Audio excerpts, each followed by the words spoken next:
Welcome to Inspire Campfire, a podcast where ordinary people tell their stories of extraordinary adventure. These are campfire stories meant to inspire the rest of us to light the fire within, get outside, follow our dreams, and return to tell our own stories. Ready? Let's strike the match.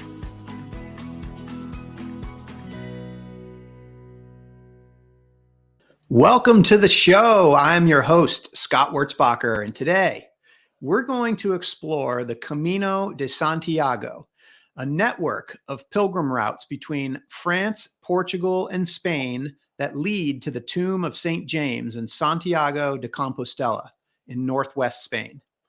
Hundreds of thousands of people travel to Europe each year to take an epic walk along one of the many paths that make up the Camino de Santiago. Our guest is Dave Bradley, a two-time adventurer on Camino de Santiago. Dave spent his impressive career as a writer and journalist with the Associated Press. He has since retired and lives in Brevard, North Carolina. He's a runner, noting a 2:24 marathon back in his younger days. He's an avid backpacker who spends a few weeks each summer in Wyoming's Bridger Wilderness, and he's an avid fly fisherman. He is also an incredible storyteller and is going to tell us some of his story on the Camino de Santiago, and also why so many people flock to this adventure of a lifetime. Dave, welcome to the campfire. Well, thank you very much. It's great to be here. Thank you for having me. Yeah, it's my pleasure. I'm so excited to have this conversation. You and I have known each other for a while, and I'm always mesmerized by all of your awesome adventure stories. You've lived a very full life. I wonder if we could just start. Could you just give us a little bit of background of Dave Bradley and just kind of a little history of how we got here? I did my first Camino in 2017 at the urging of a couple of people in Charlotte, where I lived at the time and met you. Yeah. And so when I retired, this went on the list. I wouldn't call it necessarily a bucket list, Scott, but it was one that I was ready to have the adventure as you describe it. And I went ahead and got the guidebooks and did a little exploration on my own. And that brought me to getting on a flight to Madrid, taking a train from Madrid to Pamplona, and taking a cab from Pamplona to Saint-Jean-Pied-de-Port, just over the border in France. And that started the whole thing. Yeah, I love it. So for those listening that aren't familiar with Camino de Santiago, can you give us just a little background, a little history on what Camino de Santiago is? Sure. The Camino de Santiago Camino was interpreted as either the way, a path, a journey. It can be a lot of those things. And Santiago is St. James, who was the patron saint of Spain. And he was one of Christ's disciples. He was a fisherman who became a disciple, and for reasons that aren't entirely clear, he went to the Iberian Peninsula, which was a wasteland of sorts before Spain was created, and was trying to spread the gospel there, and only did it partially successfully. He returned to the Middle East, where met an unfortunate demise, and after his martyrdom, it holds that he was transported back to the Iberian Peninsula on a boat made of stone. Okay. And then his remaining disciples entombed him on a hillside in Spain. And then at some point, his remains, his relics, were removed to Santiago in northwest Spain. So Christians, as the Iberian Peninsula became more Christianized, and the Moors were pushed out by El Cid, more people started to venerate St. James and begin this pilgrimage back around 800 AD that continues to this day. And what's amazing is back in the 11 and 1200s, more than 1 million pilgrims made the pilgrimage to Santiago. Wow. So that has continued to this day. Yeah. And so there's a whole series of paths that lead to Santiago. There are. Yeah. There's paths that come out of Germany, Russia, Eastern Spain, France, Portugal, and they all converge at that terminus, which is Santiago de Compostela. Mm. Yeah. So again, just to just to really dumb this down, because I'm like, when I'm reading the description of this, right, it talks about these are pilgrim routes. So what is a pilgrim? Um, that's a good question. A pilgrim is anyone that takes up the mantle or the yoke to walk the full Camino or parts thereof, Mm-hmm. and they can be someone who has a strong religious or spiritual bend, Yep. but then can include anybody else that says, I just want to do it because it's there. Yeah. And they're all lumped in to this this description that calls them pilgrims, or in Spanish, peregrinos. Okay. And so it's anybody that wants to give the Camino de Santiago a shot. That's really what it is. Yeah. That's very cool. So basically setting out on this path from multiple different locations, all headed in the same direction, and um, spiritual reasons, but everybody kind of probably does it for their own reason, right? Yes. So I'm curious. So what was it that called you to this adventure? Well, I'm a little bit chagrined in that regard, in Yeah. that I am a spiritual person, but I was one of those who was going to do it largely because it was there.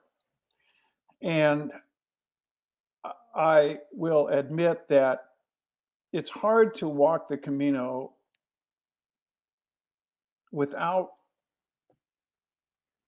coming to an understanding of how special this place, how Yeah. special this path is to lots of different people. I was amazed at the people I met, both in 2017 and this past April and May of 2022, of the people who are doing it literally as a journey of that has a spiritual, strong religious overtone. Mhm. Although, and that's very important, but for lots of people, not necessarily necessary. But by the same token, it is just astounding to me how many people are remembering a departed loved one, or Mm. atoning for what they see as low points in their lives, Mm. or doing those kinds of things that truly have a spiritual bent. But for me, it started as I wanted a nice walk, and Love it. and then it ended up a little something more than that. Oh, a little something more. Okay, we'll have to dig into that. I think there's some really interesting history that I was reading just in kind of doing a little bit of my research. Like one thing that I noticed is that like you mentioned in 800 AD is when people kind of started doing this pilgrimage, and it's continued since then. But it almost, I thought I read that there was almost a bit of a break, and there's sort of been this resurgence since like even just as recent as like 20, 30, or maybe 30, 40 years ago. Yes, that's right. They, of course, they had a couple of world wars Mm, that interrupted significant portions of the Camino, and it became more popular as there became more lodging for the pilgrims, or albergues, or really adult hostels is what they are. mhm. And then when Martin Sheen and his son did a movie called The Way about Nice. 11 or 12 years ago, I can't remember the exact date, that's when modern day interest in the Camino really zoomed. Gotcha. Okay. Uh, And I thought the film was good, was pretty much on point. But ever since then, particularly for Americans, since it was an American film, the Camino has just taken on a real high level of interest. Yeah, well, I mean, it's interesting how, I mean, Hollywood has that effect on people, right? In pop culture, people see something and then they want to go do it. So, kind of cool that sparked some new interest. So, can you talk about which route you did and maybe give us some highlights of, the length of time, what you encountered, maybe some of the highlights of the trip for you? Well, they were all highlights. Yeah. I mean, honestly, I started in Saint Jean Pied de Port, which is on the French side of the Pyrenees, within hailing distance of the Spanish border. Okay. And the first day on the Camino is absolutely far and away the toughest day of the entire walk. You're going up and over the Pyrenees to your first waypoint, which is a town in Spain called Roncesvalles. Okay. And that's where you encounter your first albergue or hostel. And you go from there. And in the guidebooks, of which there's many that can be found in your local bookstores or Amazon and places like that, they tend to break down the Camino into stages. And there's 35 stages that are most commonly accepted, which means you're moving from one town to town number 2, from 2 to 3, and 3 to 4, and so on until you're finished. Now, the highlight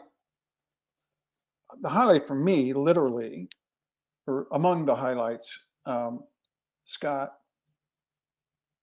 where the towns weren't big that you stopped in. Yeah. This is not like overnighting in Los Angeles or Chicago or New York.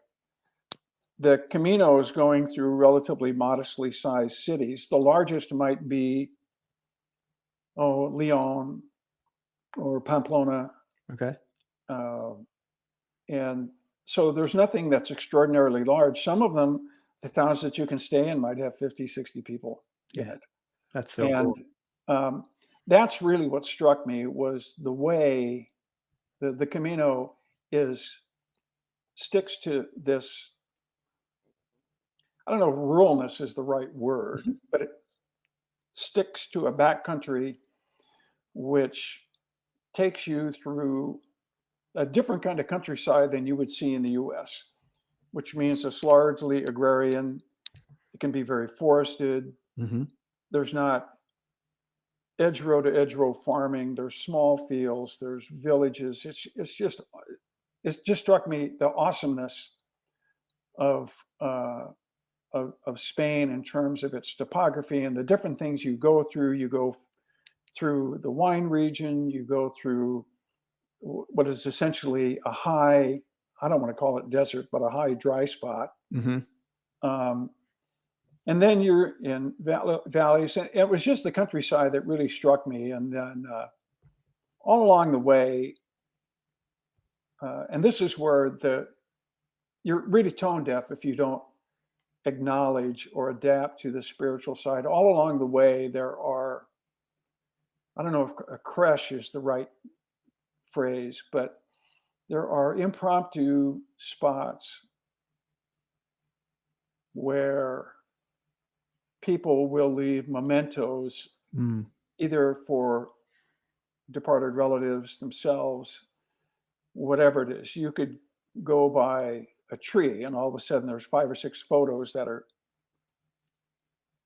nailed or to it or something like that. Yeah. And that's when it begins to impress upon you that people are doing this, I think, for what are the right reasons, which is honoring what that legacy is from all those centuries of people who went for those reasons. And I think too, it's a very secure path. It's a very secure route. And I told you in one of our run-up calls to this that one of the things that really impressed me, and I went by myself, I didn't need to go with anybody, and I think a lot of the Camino is predicated on this idea that individuals can go and should go. It's not let's get 10 of our best friends and go together. Yes. That's not, I'm sure people do that, but I don't think that's part of the way. But the percentage of women that walk alone in the 40, 50, 60, and 70 age category is absolutely astounding to me. For example, when I was in Portugal this year, women outnumber the men percentage-wise by a fair amount to me. I mean, it's like 70-30. It was utterly incredible. So I think people can take the walk because the Spanish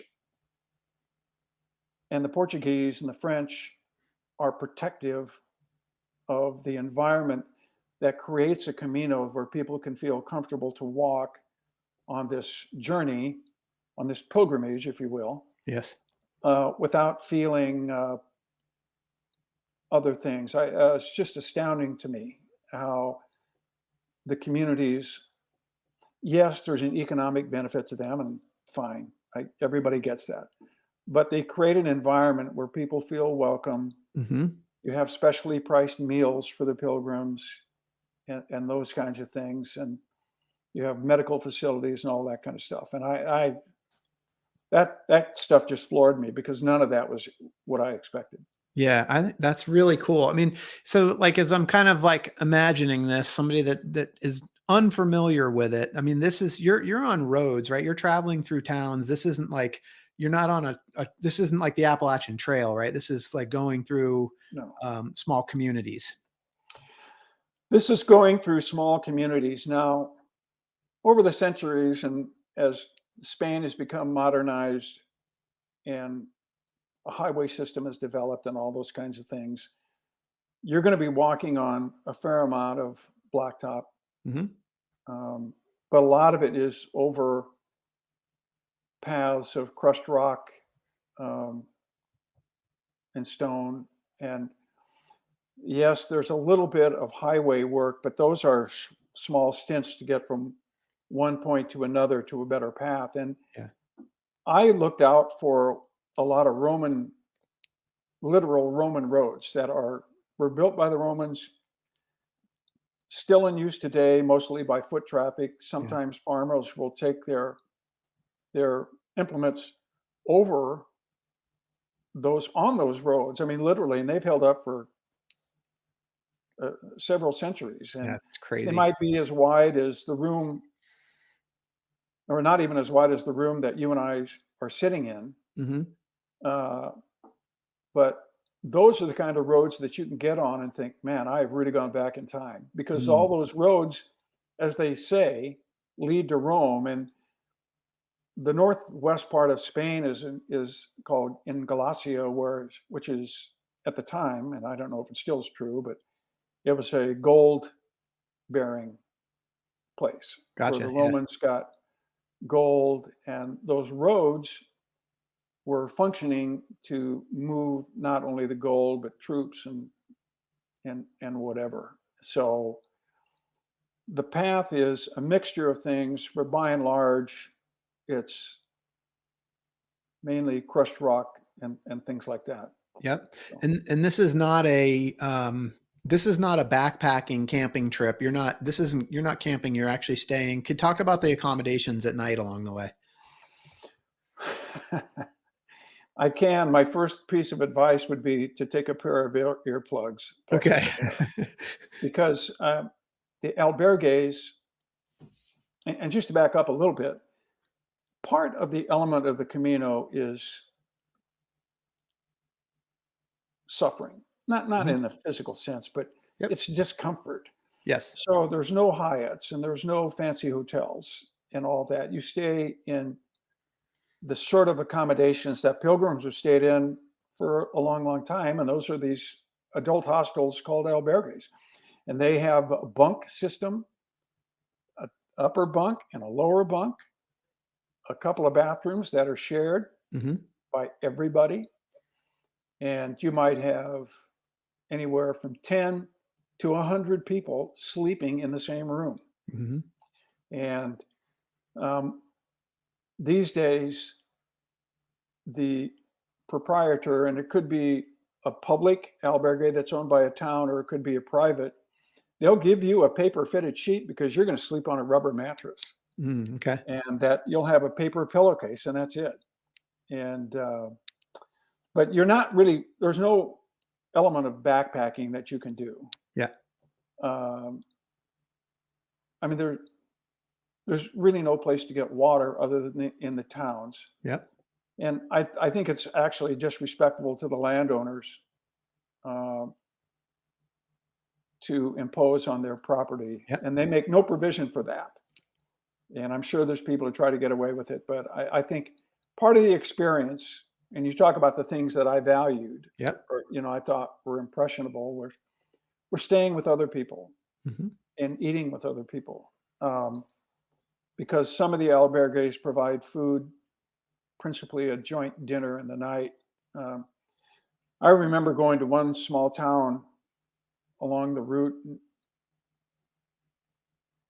The town literally was not 3 blocks long. It wasn't. And you stayed in an old monastery that had been converted to a church that had been converted to an albergue. And I went in to register, and there was a woman from Canada who was a volunteer. And I said, I paid my €5. Usually it takes 5 to 10 euros a night to stay at one of these places. And I got my paper sheets. And okay, that's great. Yep. And I made some remark as to the tune of what's for dinner, because meal was included, a pilgrim meal was included. Yeah. And she said, well, I don't know. Do you cook? Sure, I guess. Well, would you mind cooking tonight? Awesome. I said, absolutely not. I said, Awesome. sure. How many people? Oh, 40. I love it. I'm cooking for 40 people. Let's go. And here it was it was about 4 o'clock. And I said, well, what time do you think people should eat? Oh, I don't know, 6:30 or 7. Oh man, I love it. I said, okay, listen, they don't have like supermarkets, Yep. like Safeways and Harris Teeter and all those, they don't have those. And I said, well, okay, I got this. Where's the mercado, the market? Oh, it's go out the door and down to the left. So I found it, and it had about 7 or 8 foot ceilings in it. And there was an old gentleman wearing a knitted vest. It was hotter than blazes out. Mm-hmm. And I don't speak very good Spanish, but I said something to the effect of, I'm going to be cooking tonight at the albergue, and I need some food. Oh, senor, si. So he gets me a bottle of olive oil, goes in the back, and honestly comes out with 4 or 5 bulbs of garlic. I grabbed all of the pasta that I could see. I grabbed like, I don't know, 8 or 10 boxes of pasta. And I did something I shouldn't have done. And that was, I said to him, listen, any tomato, and I didn't know what the word for sauce was, tomato sauce. Mm-hmm. And he just goes, no. But he motions over to a box of tomatoes. And I said, that's good enough. Give me those. And so I picked up, I don't know how many tomatoes. And he had some penne, which is bread. Uh-huh. And I got, I don't know how many loaves of those. And so I put them in a box, and the whole thing cost me, I don't know. And this isn't anything I'm going to be asked to get paid back for. Right. I mean, that's right. I thought this was so fun. So anyway, I go back to the place, and I find that the cook pot is this gigantic thing. I don't know. I mean, it's as big around as a fire pit, and it's on a single burner system that comes out of a propane tank that's sitting over in the corner. So I get to work and start, chopping. I thought, well, I've got to make something into a tomato sauce because he didn't have any cheese. So away I go and I chop up the tomatoes and all that stuff and pour in some olive oil and they had some herbs out in a common garden that were in the back. I don't even know what they were. I just went and got them. Okay. And I don't even know if I chopped them up. I was just pulling them off the plants. I didn't wash them off. I just threw them in. Uh-huh. And so I went back out, and the woman is checking more people in, and I said, "Well, I think I've kind of got things under control." And there was another person, a woman from, I don't know where she's from, Germany or someplace, who overheard the conversation, and she said, "Do you need help?" I said, "Yeah, that'd be great." And then the Canadian woman who was the hostess, the volunteer who was running it, said, "Did you get any wine?" I said, "No, sure didn't." So while the tomatoes and the garlic and the whatever herbs, unnamed herbs are in there cooking, I went back to the store and I said, "Senor, vino tinto," which is your red wine in Spanish. Yeah. And so you're not going by labels, trust me. There's Right. none of that. And he said, "See." So I picked up, I don't know, 8 or 9 bottles of red wine for like €2 each or something. It was incredibly cheap. Took those back.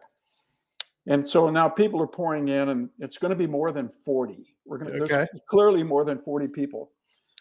And this German woman and I whipped that thing out, and we took the sauce out after it was cooked, and we put it in bowls, and then we dumped in a bunch of water and cooked all the pasta, and got the bread, and took the olive oil and put it in little bowls so people could dip their bread in the olive oil. And that was it. And we just had that probably, for me, highlight wise, was one where the spirit of the Camino is to give back. And totally. Say, by the way, here's my receipt. And, you owe me 31 euros or whatever the cost was. I was just happy. That sounds amazing. That, and that really made me feel good. Yeah, it sounds amazing. Like, what an unexpected experience, but it seems like that's kind of just going with it, right? Yeah. Man, and I'll bet you just, witnessing the people eating and the conversations that you had in that process, I'm sure that had to be very fulfilling. Yeah, it truly was.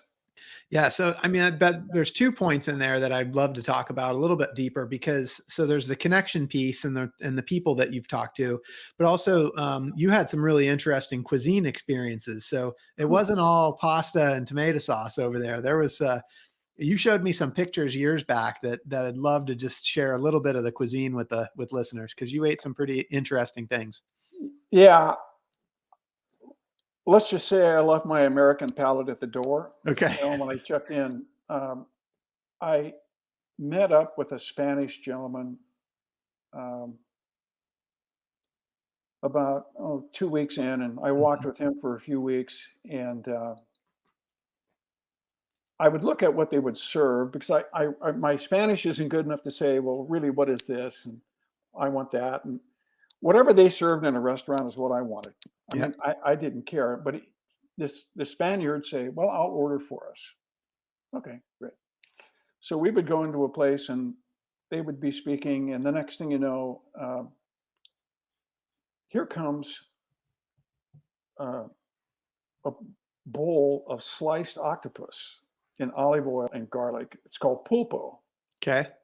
And I looked at this Spaniard and I thought, okay, I'll give it a try. Well, I had this pulpo as much as possible after that. It was so delicious. Oh, wow. Okay. And then one day we went into a carniceria, which is a meat market. Carne is meat in Spanish. We were looking at like sheep's heads. I mean, the literal head of a sheep with the eyeballs. Yep. Rabbits and just tripe with the intestines and lungs and brains and all that stuff. Yeah. And he said, I think this would be good. And I said, wow. So we got some of those things, and he roasted the sheep's head. And that was the first. And he said, you have to eat the eyes. All right, let's give it a go. Well, I have to tell you, it was absolutely amazing how good everything tasted. It really was. And it just made me feel that I'm so selective in what I think here in the States, we're kind of spoiled in terms of what we eat. More Europeans eat all of the animal. Mm-hmm. I don't care if it's testicles. I don't care if it's lungs or brains or Yeah. whatever it is. They'll eat it. Yeah. And I went over that edge and really tried those things. And it was just absolutely, you talk about a culinary adventure. That's exactly what I was thinking. I'm thinking Bear Grylls, like we're doing this. I had pickled chicken feet. You could buy the combs off rooster heads and eat those. Yeah. I tried those. I can't say that I would order them at a U.S. restaurant, but you still, when you're over there and you want to have this adventurous side, well, okay, I think that's fine. That's how they eat. Then that's how we're going to do it. Mm-hmm. Yeah. I mean, and you're expanding your palate, you're expanding your awareness. I mean, that's just part of this whole thing. Mm-hmm. And for the listeners, you had a picture that you showed me of that market with the sheep's head. And love to be able to post that for listeners so on the show notes so they can see that because that was pretty cool. It was so tasty. I mean, it truly was. It was really incredible. Yeah. So the second part of the question was really like the connection piece, and then if we could just get into like some of the stories. I mean, so I think the first time you went, you were gone for about 30 days. It took. The Camino Francais, which comes out of Saint-Jean-Pied-de-Port to over the Pyrenees down to Pamplona, and you take a hard right and then basically go west all the way for 500 miles. Yep. The guidebooks will say that should take you 35 days. Okay. And I did it, unfortunately, and I regretted it to this day, Scott. I did it in 28 days. Okay. Which was one of the dumbest things I've ever done, because I wish I had taken 40, 50, not 55 meant days to be a race. Not meant to be a race. And it's not a hike. Yeah. It is a walk. Yeah. And I just really think that the pilgrims, anybody that wants to do this, and I think anybody can do it. And I would never discourage anyone from doing it. Mm-hmm. I think build in enough time to make sure that you see everything that a pilgrim should see. Mm-hmm. Because all along the way are iglesias, or churches, all Catholic churches, that are just utterly phenomenal. They are utterly amazing in their construction, in their veneration of things. Absolutely incredible. And when I say I regretted going so fast, in a lot of these towns, these churches, there's more than one iteration of these church. When the Moors came in, when the Northern African Muslims came in way back, like 2 or 3 century AD, they made the locals tear down many of the churches stone by stone and rebuild them as a mosque. And then when El Cid came in and vanquished the invading Muslims, then the mosques were taken down and rebuilt back into these forms. But the only way you're really going to find out about it and see those things which historically are interesting, and if you're truly religious, you can't pass up. I think I think you need to spend more days.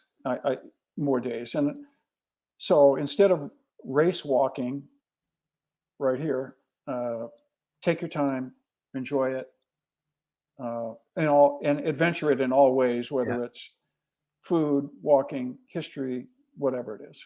Yeah. Yeah, I think that's great advice. As we kind of wrap up the details of the trip, I do kind of want to make sure we touch on just some of the people that you met, some of the stories that you heard, some of the connections that you made. Like what was that part about? Because you went alone, but you weren't walking alone. No, no, I think that's one of the things that I didn't anticipate was that you meet people who more or less are on the same trajectory as you. You see them day after day after day. Um, and when I talked earlier about people doing the Camino for the right way, Mhm. you can't turn around without talking to somebody. The Spaniard from Alicante who was there with me, who introduced me to varied cuisine, Yeah. um, wanted to finish his Camino on a specific day in September because that day in September was the first year anniversary of his young son's death. Mm. His young son had been playing on with some other boys on a ancient wall built by the Romans along a Roman road, and somehow the wall collapsed and killed him. Mm. And so Frankie, the Spaniard, um, was very upfront that I'm doing this for my son. Yeah. I'm doing it in part for me. I'm doing it for my wife and my daughter because this is how I do it. Every town we went through, every little town that had any kind of church, it could be a big church, as is in Burgos and Lyon, to a small church that maybe sat 10 people. He would go in and I would wait while he said what he had to say. And he did this every single town we'd go in. And I just thought that was so cool. And I was just utterly amazed. And I met a woman from Dallas, Texas. Mm-hmm. She was sitting on a guardrail along a short stretch of a highway. And her name is Chris, and we're still in touch right now. Mm-hmm. Her son, who was in his mid-20s, was coming over to her house on his motorcycle. Somebody ran a light and ran him over and killed him. And so now Chris is going along on the Camino to celebrate the life of her son. And it was almost two years to the month that she was doing her hike. And you meet other people, Scott, who are in that same situation. I met people who were recovering from drugs, Mm-hmm. and were doing it as atonement. Yep. And it makes you feel sheepish because you think I'm marginally embarrassed because these people are really doing the Camino as the Camino states, or doesn't state, but as the Camino was intended to be. And then there's people like me that come along just because I want to do it. But that really made very, very, very strong impressions on me. Yeah. And you meet people all the time that you're walking with. So as you say, you're not walking alone. You meet people, and the catchphrase every day for every hiker to another hiker is Buen Camino. Buen Camino, Camino. Yes. Good walk. Good walk. It's like saying hello or Yeah. have a nice day or whatever it is. It's Buen Camino. Love that. The shop owners tell you that. The hoteliers tell you that. The restaurateurs tell you that. Buen Camino, Buen Camino, Buen Camino. Buen Camino. Mm-hmm. I love that. I'm going to use that. I'll remember that one. So I think that's a good segue because when we started this little talk here, you said that you decided to go do the Camino de Santiago because it was there, because you could, because it was something to do. But you also commented that you found a little something deeper. Yes, that's true. Um, I think it's this preponderance, this weight of the people you meet, the circumstance of the Camino itself, the environment that is purely um, introspective, if you will, Mm. and it calls on you to recognize where are you at relative to the good graces of what the Camino espouses. And that really weighed on me. And so toward the end of the hike, um, well, the last couple of weeks, I met an Italian guy, Giorgio, who had a similar situation where his granddaughter had an unfortunate accident and also died. Mm.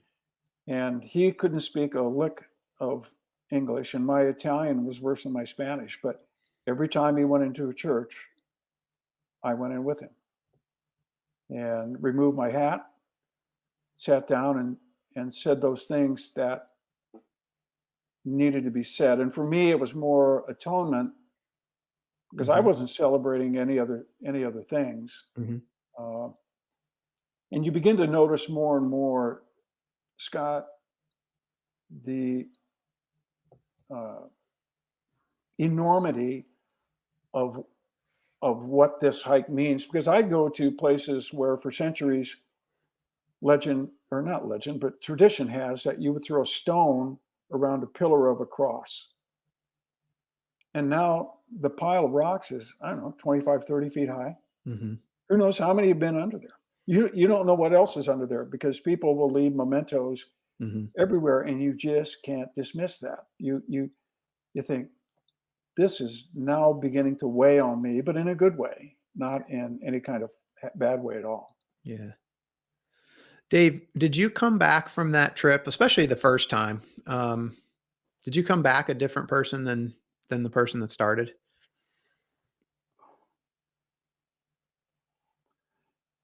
Scott, I did. I can't say exactly how that is, but I think I'm clearly more empathetic. I think my spirituality is a little bit more on my sleeve than it was before. Mhm. Uh, I think this ideal that pilgrims help each other, watch out for each other, um, and those kinds of things has not been lost on me. And even here in Brevard, North Carolina, I try to practice some of those things now, and Yeah. I do. I Yeah. mean, and I think it works for me. And clearly, the Camino is really never far from my thinking. Yeah. It truly isn't. I think about it with stunning regularity. Yeah. I truly do. As we talk, like I'm just imagining like that there's a real sort of reverence to that place, the Camino. And what's interesting about it is that one of the words I love using on this podcast is the word awe. And I haven't mentioned it in a few episodes, but early on in the podcast, I'd read the definition that I love, and that is awe is a feeling of reverential respect mixed with fear or wonder. And I just love that when we think about adventures, like this reverential feeling of fear and wonder mixed together. I'm just curious, did you experience any moments of awe when you were there at the Camino? Oh, absolutely, Yeah. absolutely. Some of those were um, the physical, walking on a Roman road where you knew the legions had been before you. Yeah. Uh, walking through along where truly ancient rock walls existed. Who knows how long they've been there? Long, long, long, long, long time. When you look at the way many of the towns are constructed, I mean, you go through fortifications that were built by the Knights Templar, you know, and it's utterly amazing. And I think that gives credence to this idea that take your time, Yes. because you're going to have those moments. And I think I told you the other day that there was one awe moment where, and I can't quite remember exactly where it was. It was somewhere in the first half of the hike. Some of the earliest Cro-Magnon man discoveries were just a bit off of the Camino. Mm-hmm. And I thought, I can't go to those because I've got to make time. I've got to get to the next spot. Yeah. And when I talked to people afterward who went, that was incredible. You should have seen that. It was amazing and whatever. And I go, there's one of those awe moments where I wish I would have done that. Yeah. If I can get into the more personal realm, I was in awe of some of the people who walked. People, there was a guy from San Diego who was in the final stages of prostate cancer, had told his physician, hey, I don't want any more treatments. I don't want any of that. I'm going to go do what I need to do. So he went to Spain to walk as much as the Camino as his body would allow. He was a great, great guy. And I think his name was Jim. And I would meet Jim, and he would tell the story, where it might take me 3 hours to do something, he was taking 7 or 8 hours. Yeah. But by gosh, he was still getting it done. Yeah. And his wife would go ahead and meet and make arrangements to where they were going to stay that night and come back and check on him and all those kinds of things. And I was just awestruck by a guy who knew in the finality of whatever's going to end for him, that he was doing what he wanted to do in that spiritual journey. Yes. On that religious path. And I think that was good. I think there was one other instance, and it's telling you that you could walk out the door today, Scott, in the shape you're in, put on a pair of trail runners, load your pack with 17 pounds, and you'd be good to go tomorrow. You could do it, absolutely. Yeah. I met a woman who, I don't know if she's 5 feet, but she was very, very heavy, 200 plus, easy. I don't know where she was from. And the first day, she was sitting on a bunk by herself, and I didn't know her name, never talked to her, didn't do any of that. And her feet were just a complete mess of blisters. Yeah. And she was taping them up and putting on what's called Compede, which is a European brand to treat blisters. And I wanted to say, good for you.